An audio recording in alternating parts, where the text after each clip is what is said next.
One instrument that the enemy uses to destroy our marriages today is the instrumentation of isolation. That moment where the enemy tries to pull you two away from each other rather than towards each other. That moment where the enemy tries to use malice, unforgiveness, and offenses to keep you satisfied in your own company rather than in the company of your spouse. That point where the enemy begin to make other associations and other friendships and other circles, more enticing and more appealing than the company of your spouse. Sometimes it is not even about the enemy pulling you away from your spouse towards other people. Sometimes it's about the enemy pulling you away from your spouse into other things like masturbation, pornography, lust, gossip, alcohol, all manner of vices, just so that he can entice you to find pleasure in other people or other things away from your spouse. Fight isolation. The enemy knows that the moment he pulls you away from each other,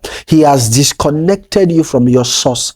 He has broken the threefold cord that is not easily broken. The moment the enemy pulls you away from each other, the moment the enemy causes you to start distancing yourself from your spouse, then the job of destroying your marriage is already 50% done, because the only thing that will be left is for you to self-destruct. What do I mean? That is the point where you are at your weakest. That is the point where you are more prone to falling for temptation. That is the point where your mind and your thought patterns becomes the enemy's workshop. That is the point where he will sell you ideas about being unfaithful, about being rigid, about being hard, about being stubborn with your spouse in your marriage, because he has disconnected you from your source of covering.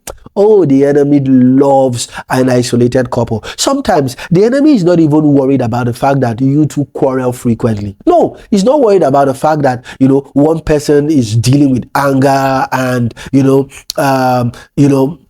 struggling with letting things go easily. He's not even bothered about that, because there are couples who fight frequently and they settle frequently as well. In other words, the frequency of their arguments equals the frequency of their reconciliation. They are fighting this minute, next minute they are together, they are talking, they are playing. You could barely even tell if they ever really even had an argument. Meanwhile, there are other homes that they hardly have a fight, they hardly go into argument and disagreement, but one moment where they have that disagreement, one moment where they have that fight, they don't talk to each other for a week, they don't talk to each other for a month, they start sleeping in different rooms, they start hissing against each other, they start avoiding each other around the house. They go from being sweet loving best friends to being bitter and angry enemies. Fight isolation with all your heart. Don't let the enemy trick you with malice. Don't let him trick you with anger. Don't let him